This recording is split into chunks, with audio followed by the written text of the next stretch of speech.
Perhaps Audi could have been a little more daring with the third generation A4, but that won't stop it challenging for outright leadership of the compact executive class. It's a little larger and slightly sportier than before, plus a strong engine range is retained and improved. Sure, you'll pay a premium to own one, but you'll feel good about doing it.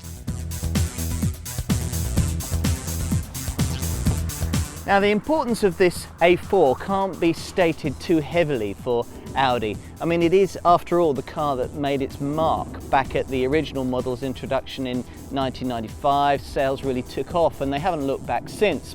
Audi now regularly outselling its BMW and Mercedes rivals in this country. It's a success story that won't continue if Audi gets its foundational model wrong. Now, if you didn't already know that, you might guess it from a look at this third generation A4, a car that's firmly evolutionary rather than revolutionary. Mind you, evolution seems to work for Audi. People will buy this car just as they bought its predecessor, just because it doesn't have the love it or hate it Marmite looks of BMW's comparable 3 Series. Mercedes' latest C-Class, however, might be a tougher nut to crack. So what's new from a driver's point of view?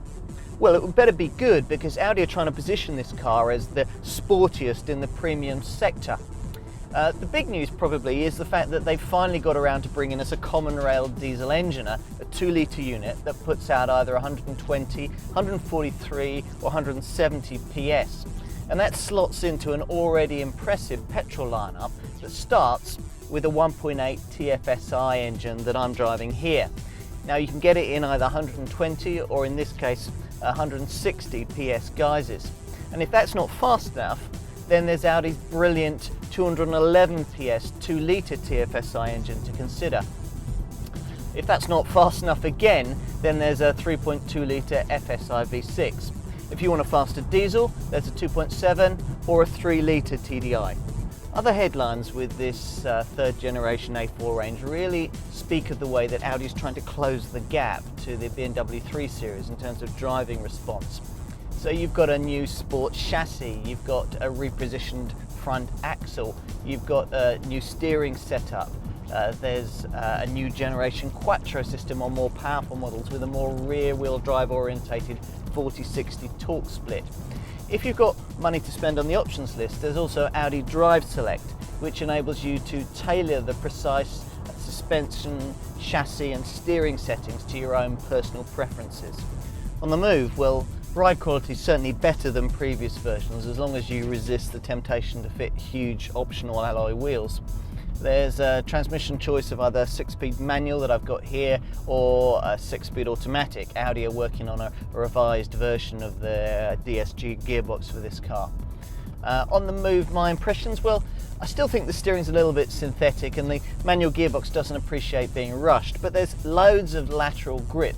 And on the Quattro versions, I like the way that it now feels much more like a rear-wheel drive car with a different torque split. Now, the other headline feature of this Mark III A4 model is that it sits on the longest wheelbase in the class. Audi took action to solve the appallingly small boot space problem suffered by the first generation A4 back at the turn of the century when they introduced the Mark II. And here they've turned their attention at last to the poor old rear seat passengers. They've now got 36mm more legroom, which means that it's the largest cabin in its class. And there's also the bonus of 20 litres more boot space. This in turn means that buyers no longer have to choose between the prestigious image and low residuals of a compact executive car like the A4 and the larger cabin of a cheaper mainstream brand medium range model like, say, a Ford Mondeo or a Volkswagen Passat. And seeing as these kinds of cars are dynamically now just as good as most A4, 3 Series and Mercedes C-Class models, that's probably just as well. Audi would argue with this, of course, pointing out that the longer wheelbase was as much about improving the A4 as a driver's car as it was about increasing its cabin space.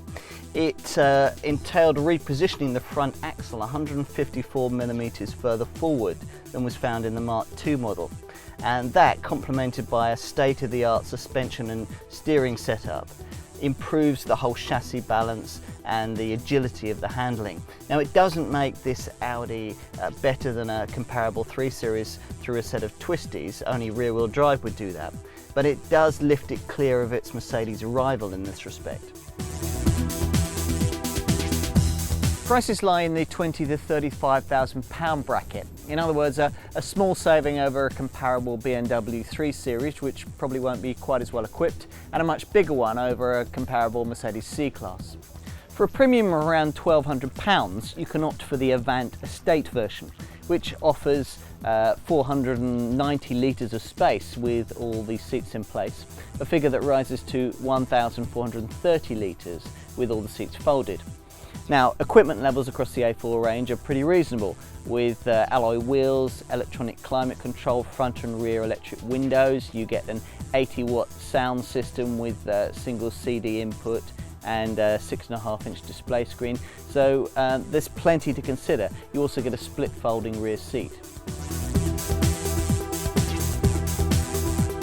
Now, if you don't care about the bonnet badge, it's tempting to think that you could save yourself maybe up to £4,000 and opt for a mechanically very similar Volkswagen Passat.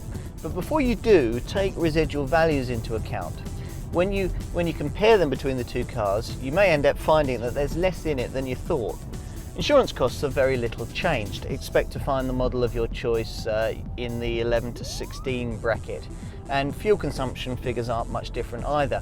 The 2-litre TDI 143 PS model that many will choose returns 51.4 miles to the gallon on the combined cycle, and even this 1.8 TFSI petrol model manages around about the 40 mpg mark.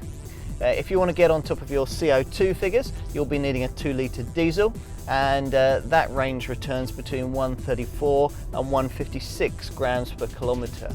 Residual values, which did slip a bit at the end of the Mark II model's life, are now back up to BMW levels with this version. For every buyer who wishes Audi had been a little bit more daring with the design of this 3rd generation A4, there'll probably be 3 more who really just like it the way it is. Therefore, you can hardly blame the designers for their rather careful efforts. The Audi Drive Select system is a good idea, though it's a pity it's a pricey option.